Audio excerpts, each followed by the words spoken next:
What's happening, party people? I seen a discussion on the remarks last night about party people. Yes, it's a party, folks. Besides that, I noticed that there's been kind of an increase in Robert DIY merch. I appreciate you guys reaching out.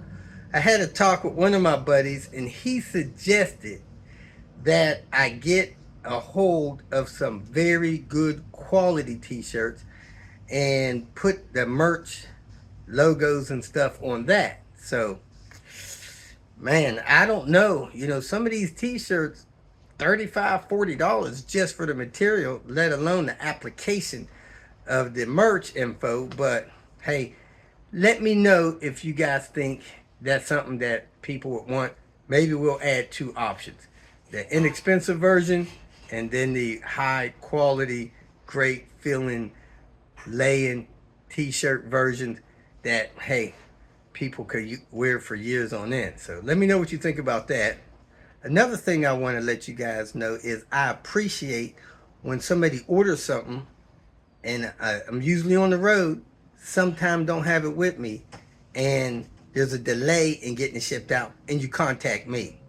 I've had a couple people report me to PayPal for not shipping out their item without even requesting that refund or sending me a message asking me where it's at or anything like that. I'm traveling a lot. When I don't have the item with me, I usually contact my daughter, ask her to find it in my place and ship it out. Stuff usually goes out 2-3 days. If I have it with me, it may go out the same day, but occasionally, if we can't find something because it's been misplaced, it may take a little while. Hey, at any time that you order something from me and it's not shipped out, you can ask for a refund. I'll send you a refund immediately. It is no problem with me. I have no desire to keep anybody's money or anything. So that's that. Today, goal of the day is to get Jake's cylinder head on so I can move on. Having a delay with getting some stuff out of the machine shop.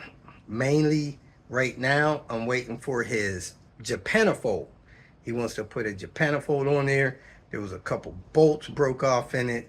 Trying to get those extracted are extremely hard on exhaust manifold parts.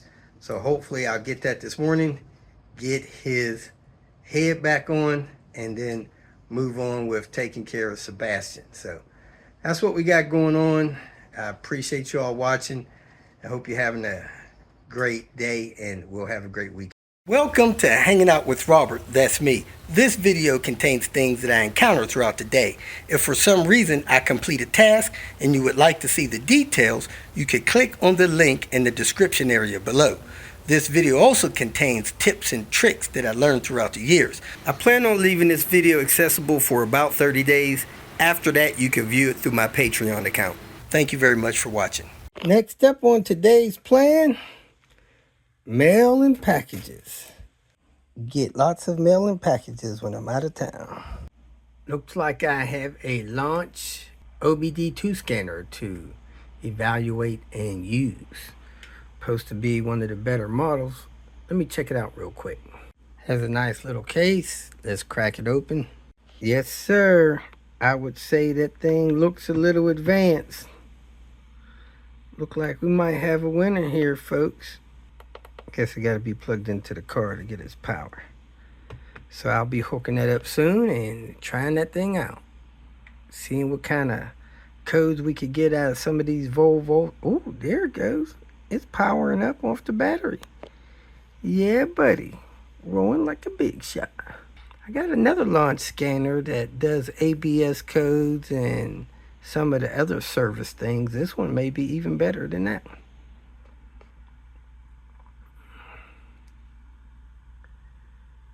Do. Looks like an Audi. Welcome. I'm not going to start it now. It's 99% charged though. I don't have time. I'll get with that later. Got a few things from E-Trailer, a part to fix one of my rooftop boxes. They sent a part with no screw. And a couple of spare keys. So We'll have keys in multiple locations. Shipped myself several of these. Actually, I sent them to Elizabeth so she could send out a bundle of 10 of them to a guy in Europe.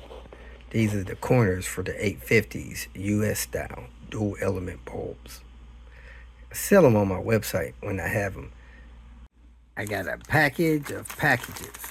I use a lot of these little 6x4 envelopes to send off small parts that people order. So I guess I got 100 of these. Looks like I got the part in from GE to fix the AC. Bam. Yep, that looks like it. Looks a little different down on this end. Maybe it's improved. But this one went out.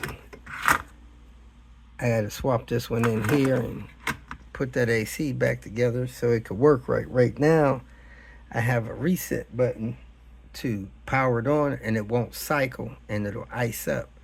But with this, it'll work properly again. The website and everywhere I seen said this price started at like $72 and went up to about $90. And when I got on the website to order it, it was only like $34. So that was a pleasant surprise. And drum roll, please. Oops, that fell.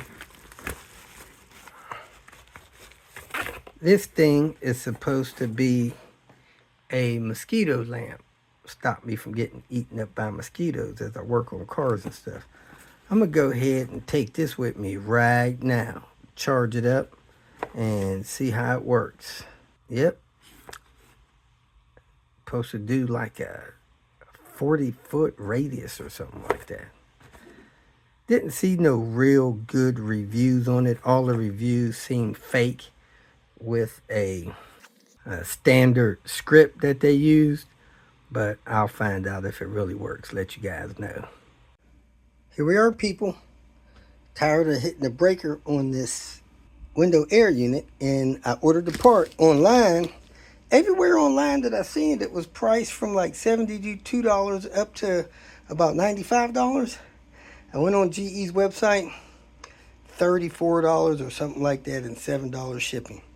So a lot cheaper than I expected. So let me get my screwdriver, take these 4 screws out, remove that board. You really shouldn't touch these boards with your hands, so put some rubber gloves on. Move that board over to there, the new one over to there.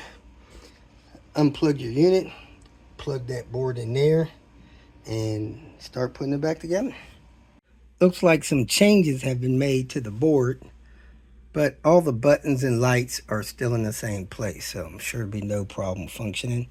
Let's get it installed and see how it works. I plugged the circuit board in, I massage this panel back in, and it raises up and clips onto the inside of that couple of hooks. Now I'm going to feed the wire in there for the control panel. It's got a lot of extra wire here.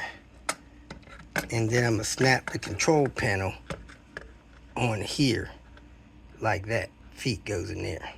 And I put that screw in there, put that screw in there. I still want to feed more of this wire in there like that. And on the back of this control board, it needs all 4 screws so that you can push the buttons. If you don't have that, you won't be able to push all 4 buttons. Now I got a filter around here somewhere. Let me pick my filter up and put it back on there, and then I'll put my grill up. I snap that back in place, make sure it was on all the way around. I'm gonna put a screw in there and a screw in on the other side. There's the 2 screws there. Then I'll snap this outer grill on, and we'll be ready to plug the machine in and test it. Everything's put together. Let me hit the reset button. Well, I thought I hit the reset button. It lit up for a couple of seconds.